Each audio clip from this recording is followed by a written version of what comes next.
Hello student, তোমরা যারা ক্যালকাটা ইউনিভার্সিটির আন্ডারে থার্ড সেমিস্টারের ছাত্রছাত্রী আছো, এখন তোমাদের এইসি ইংলিশ অর্থাৎ কম্পালসারি ইংলিশ সাবজেক্টের ক্লাস আছে। আজকের ক্লাসে তোমাদের যেটা নিয়ে আলোচনা করব, ডন অ্যাট পুরী এই পোয়েট্রিটা নিয়ে আলোচনা করব, যার লেখক হচ্ছে জয়ন্ত মহাপাত্র।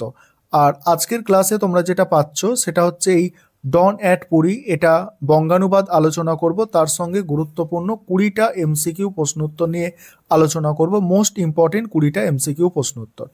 দেখো তাহলে লাইন বাই লাইন তোমরা মানেগুলো বুঝে নাও।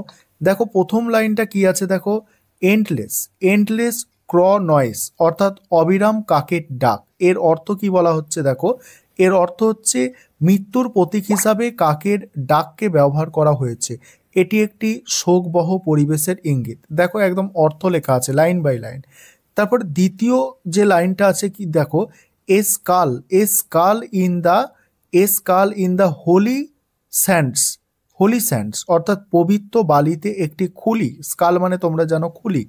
এর অর্থ কি বোঝাচ্ছে, একটি ধর্মীয় স্থানে মৃত্যুর উপস্থিতি।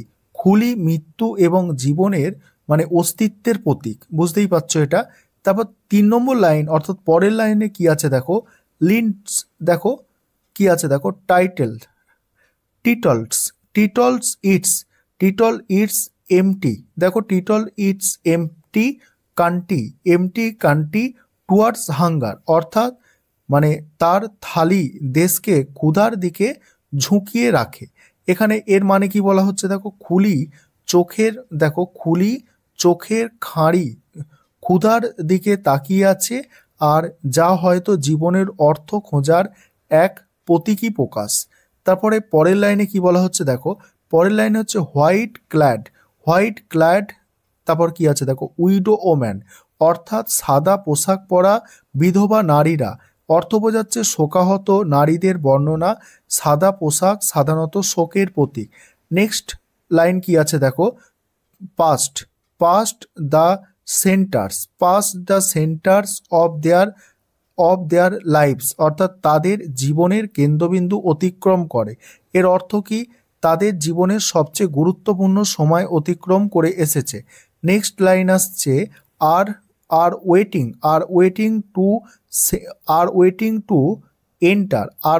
টু এন্টার গ্রেট টেম্পল অর্থাৎ মহান মন্দিরে প্রবেশের জন্য অপেক্ষা করছে। এর অর্থ ধর্মীয় মুক্তি বা পরকালের আশায় মন্দিরে প্রবেশের জন্য অপেক্ষা করছে। নেক্সট লাইন আছে, দেখো দেখো আস্টিয়ার আইস অর্থাৎ তাদের কঠোর চোখ। এখানে অর্থ বোঝাচ্ছে দুঃখ ও কষ্টে পরিপূর্ণ চোখ। নেক্সট লাইন কি আছে, দেখো নেক্সট লাইন আছে stare like those caught in a net অর্থাৎ জালে আটকা পড়ার মতো তাকিয়ে আছে। এর অর্থ হচ্ছে আশা ও নিরাশার মধ্যে মানে আটকে পড়া অনুভূতি। পরের লাইন কি আছে, দেখো নেক্সট লাইন কি আছে, দেখো hanging by the dawn's shining stand of faith অর্থাৎ ভোরের আলোর বিশ্বাসে সুতোয় ঝুলে আছে। ভোরের আলোর বিশ্বাসের সুতোয় ঝুলে আছে। এর অর্থ হচ্ছে বিশ্বাসী তাদের একমাত্র আশার আলো। পরের লাইন কি আছে, দেখো পরের লাইন আছে দ্য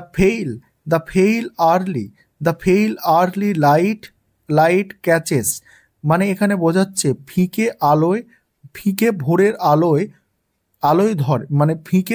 আলো ধরে। এর অর্থ হচ্ছে ভোরের আলোর মানে মৃদুতা শোকের ছায়াকে আরো প্রকট করে তুলেছে। তারপর কি আছে, দেখো তারপর রুইন্ড কি বলা হচ্ছে, দেখো ruined lepers shall leaning against one other. তার মানে কি আছে, দেখো এখানে ধ্বংসপ্রাপ্ত কুষ্ঠ রোগী খোলস একে অপরের বিরুদ্ধে ঝুঁকে পড়ছে। এখানে এর অর্থ হচ্ছে মানুষ জীবনের মানে কি আছে, দেখো অস্থায়িত্ব এবং মৃত্যুর কাছে সকলে একই। তারপর দেখো এ মাস অফ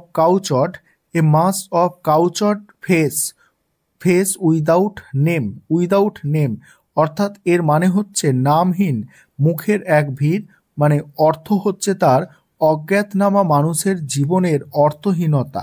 নেক্সট লাইন আছে অ্যান্ড কি লেখা আছে দেখো, suddenly break out of my hide, অর্থাৎ এবং হঠাৎ করে আমার আড়াল থেকে বেরিয়ে আসে।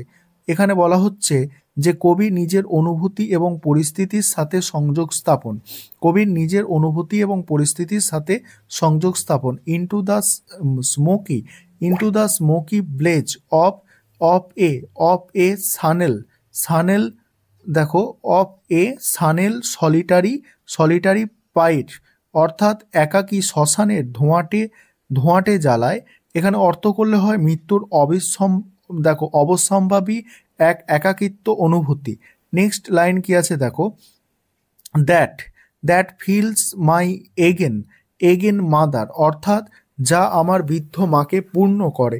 অর্থ হচ্ছে কবি মায়ের মৃত্যু এবং তার শোক।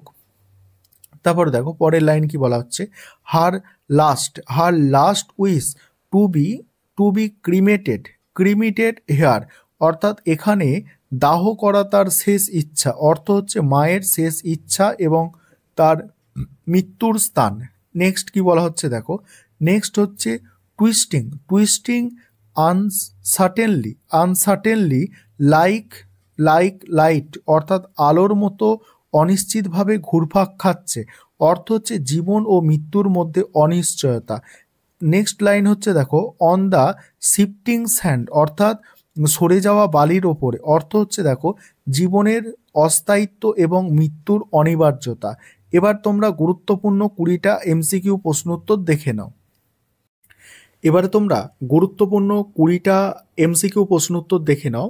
তার আগে যে বিষয়টা তোমাদের বলার আছে, তোমাদের জন্য এই সাবজেক্টের স্টাডি মেটেরিয়াল তৈরি করা হয়েছে। তোমরা যদি কেউ স্টাডি মেটেরিয়াল পারচেস করতে ইচ্ছুক থাকো, নিচে যে নম্বরটা দেখতে পাচ্ছ এই নম্বরে যোগাযোগ করে স্টাডি মেটেরিয়াল পারচেস করতে পারো। তোমরা স্টাডি মেটেরিয়ালের স্যাম্পেল দেখে নাও। এইরকম ধরনের প্রশ্নই তোমরা স্টাডি মেটেরিয়ালের মধ্যে পাবে। প্রত্যেকটা গল্প এবং প্রত্যেকটা কবিতার প্রশ্ন উত্তর তোমরা পাবে। দেখে নাও, 20টা প্রশ্ন আমি তোমাদের দেখাচ্ছি, গুরুত্বপূর্ণ প্রশ্ন। এগুলো ভালো করে তোমরা অতি অবশ্যই তৈরি করবে। আমি স্ক্রল করে যাচ্ছি, তোমরা তোমাদের সুবিধা মতো স্ক্রিনশট করে নেবে, ঠিক আছে? দেখো গুরুত্বপূর্ণ প্রশ্ন উত্তর প্রত্যেকটা তোমরা তোমাদের সুবিধা মতো স্ক্রিনশট করে নাও। আর যে কবিতাটা আছে তোমরা একটু ভালো করে দেখো। আমি বলেছি মোটামুটি তোমরা জানো যে আমি ইংলিশ বিষয়ের টিচার নই, তাও তোমাদের পরীক্ষার সময় গুরুত্বপূর্ণ প্রশ্ন উত্তরগুলো নিয়ে আলোচনা করার চেষ্টা করি যাতে তোমাদের পরীক্ষাটা মোটামুটি ভালো হয়। আর তোমরা জানো যে সাজেশনগুলো আমি আলোচনা করি সেগুলো কিন্তু তোমরা পরীক্ষায় কমন পাও এবং সেখান থেকে তোমরা অনেকে 50-এ 50 পর্যন্ত পেয়েছো ইংলিশ সাবজেক্টটায়, মানে আগের যে সেমিস্টারগুলোয় পরীক্ষা দিয়েছো। আর আশা রাখি এবারেও ভালো করবে। দেখতে থাকো এবং সঙ্গে থাকো।